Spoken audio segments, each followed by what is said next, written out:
Mexico sends its people, they're not sending their best. They're not sending you. They're not sending you. They're sending people that have lots of problems, and they're bringing those problems with us. They're bringing drugs, they're bringing crime, they're rapists, and some are... So we all have all sorts of biases that favor our own group over other groups. But some biases are less respectable.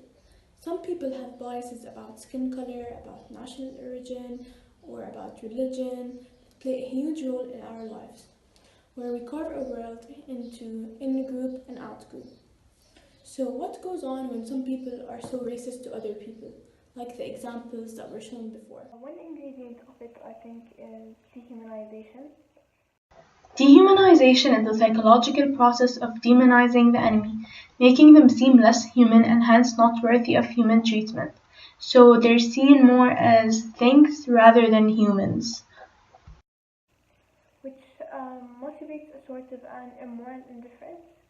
So if you want to ignore the fates of other people, dehumanizing them is a great way to do so.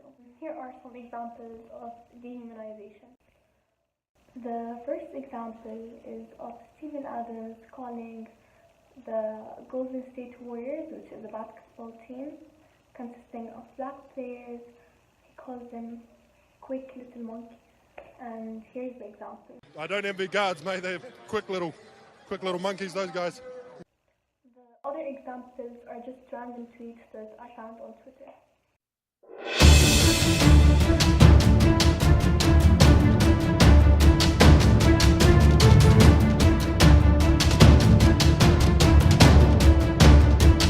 Another example, Khadija, she comes from a multi-ethnic background and she's going to be telling us her story.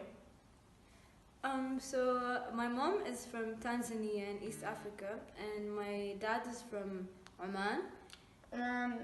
As in Oman, not Amman, right? Yeah, Oman, Muscat.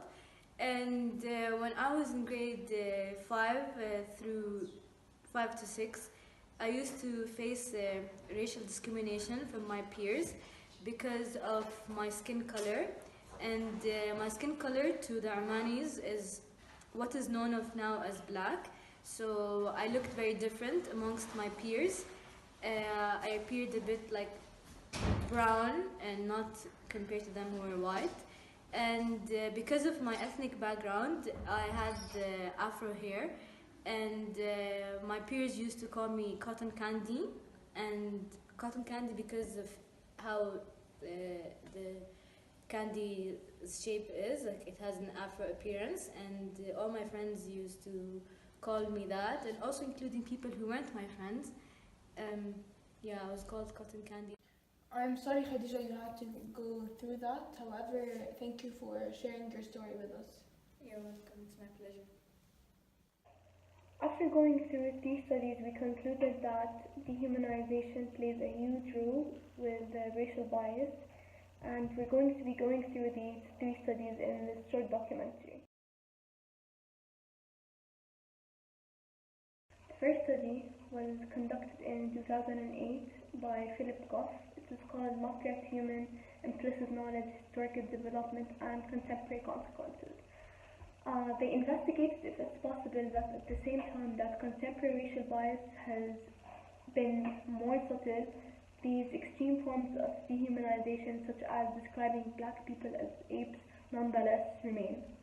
The 4 studies were conducted and undergraduate students were used as participants.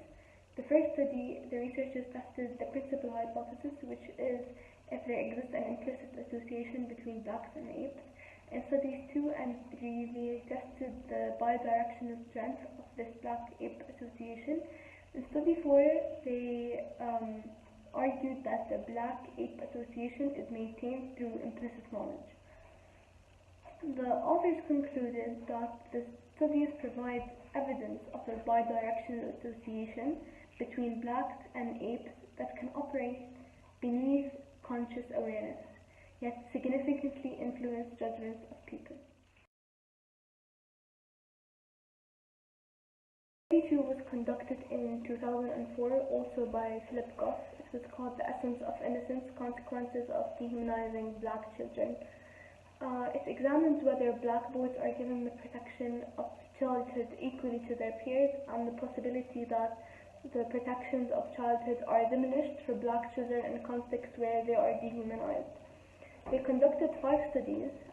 Study 1 tested whether black children are afforded the privilege of innocence less than children of other races.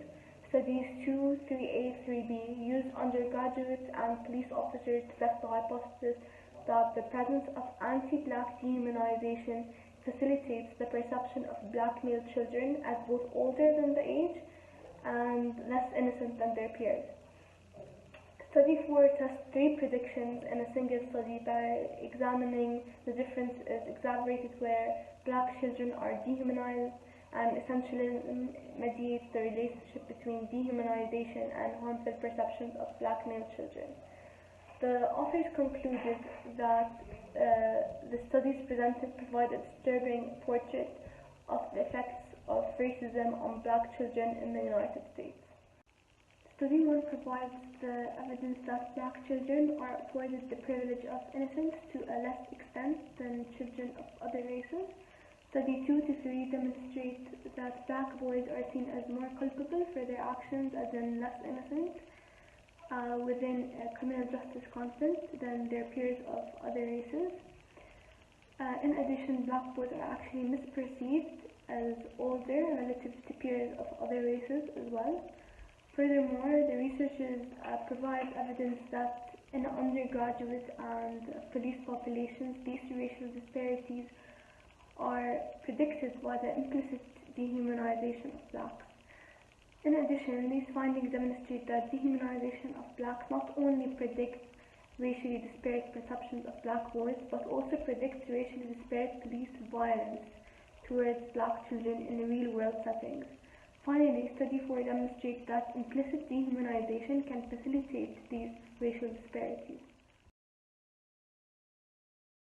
So, why do people dehumanize other groups and other people? Psychologically, it's necessary to categorize one's enemy as subhuman to legitimize increased violence or justify the violations of basic human rights. Moral exclusion reduces restraints against harming or exploiting certain groups of people. In severe cases, dehumanization makes the violation of generally accepted norms of behavior regarding one's fellow man seem reasonable or even necessary. The majority group must be made to feel like this minority group is a threat to their health or their safety in some way. A prime example of this is Trump's language used when discussing illegal immigrants, specifically Mexicans, in the previous examples in this documentary, where he says Democrats are the problem, they don't care about crime and want illegal immigrants to infest and pour into our country. Like MC13. The use of infest and pour into and the other languages that were said in that video, like rapists and drug dealers and them being a problem, it makes the American people feel unsafe and makes them feel as though a large number of these gang members are attempting to invade this country. Our instinct to separate ourselves from other groups is still widely apparent, especially in the United States. While this country continues to fight for a diverse and an accepting nation of equality, we are far from that reality. Continuing with racism and dehumanization might have a backlash, as shown by this study. Backlash research paper talks about politics and the real-world consequences of minority group dehumanization by Noor Kiki. She examined attitudes among minority group members, exploring how minority Americans respond to feeling dehumanized. Much of the discussion emanating from the 2016 Trump campaign for the US presidency has centered on the importance of protecting American safety. Frequently, this has been paired with rhetoric framing of Mexican immigrants and Muslims in animalistic terms to highlight the threat they pose. The research suggests that dehumanizing statements about minority groups such as the Mexican immigrants and Muslims may help promote support for hostile policies targeted at these groups, but by making them feel dehumanized, they also further the very danger they support to safeguard against. So how can we stop it?